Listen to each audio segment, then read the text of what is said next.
Output device की। तो output device कौन कौन सी है, अब आउटपुट डिवाइस की चर्चा करेंगे। तो आउटपुट डिवाइस में सबसे पहला नाम आता है मॉनिटर।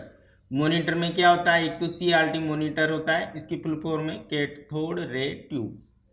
ठीक है, अब कैथोड रे ट्यूब में क्या होता है ये। फिर उसके बाद आया फ्लैट पैनल मॉनिटर। फिर उसके बाद आया LCD। LCD का पूरा नाम होता है लिक्विड क्रिस्टल डिस्प्ले। फिर आया LED। LED का पूरा नाम होता है लाइट इमिटिंग डायोड। तो इस तरह से हमारे पास ये यहाँ पर CRT आया पहले, फिर LCD आया, फिर LED आया। फिर उसके बाद पढ़ते हैं अपन प्रिंटर। अब प्रिंटर भी दो प्रकार के होते हैं, एक इम्पैक्ट प्रिंटर, एक non impact printer. Impact printer वो होते हैं जो प्रभाव डालते हैं या आवाज करते हैं।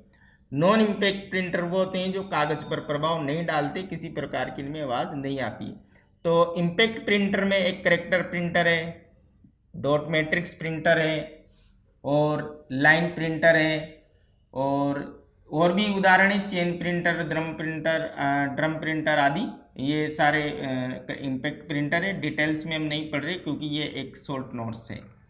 फिर इसके बाद चलते हैं अपन नॉन इम्पैक्ट प्रिंटर में। इंकजेट प्रिंटर होता है।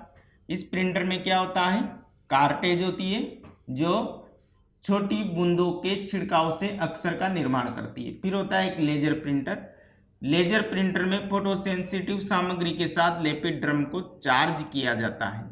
एक होता है थर्मल प्रिंटर। थर्मल प्रिंटर छोटे जैसे पेन कार्ड वगैरह आदि छापने के लिए काम आते हैं, ATM कार्ड वगैरह। एक होता है प्लोटर। प्लोटर सब जानते हैं, जो आजकल फ्लेक्स वगैरह छप रहे हैं, बड़ी बड़ी इमेजें छप रही है, उनको हम प्लोटर के माध्यम से छापते हैं। अब बात करते हैं अन्य डिवाइस में, जैसे स्पीकर है। तो ये भी आउटपुट डिवाइस है। एक मल्टीमीडिया में जैसे प्रोजेक्ट हुआ, मीटिंग और ग्राफिक्स के दौरान प्रेजेंटेशन बताने के काम आती है। अब कुछ डिवाइसें ऐसी है जो इनपुट भी है और आउटपुट भी है। तो उन डिवाइसों की अपन चर्चा करते हैं जो इनपुट और आउटपुट दोनों। एक तो आती है फैक्स मशीन, एक आते हैं मल्टी फंक्शनल उपकरण जैसे प्रिंटर, स्कैनर, कॉपी, तीनों काम एक साथ करते हैं। एक आता है मोडेम, एनालॉग को डिजिटल से और डिजिटल को एनालॉग दोनों में कन्वर्ट करता है। जैसे मानव का मस्तिष्क होता है वैसे ही कंप्यूटर का भी मस्तिष्क होता है, जो क्या करता है, डेटा और इंफॉर्मेशन को स्टोर करने का काम करता है। अब इसके अंदर कंप्यूटर मेमोरी कौन कौन सी होती है, अभी इसकी चर्चा करेंगे। सबसे पहले हम चर्चा करते हैं, एक तो होती है कैश मेमोरी। ये CPU द्वारा बार बार उपयोग की जाती है।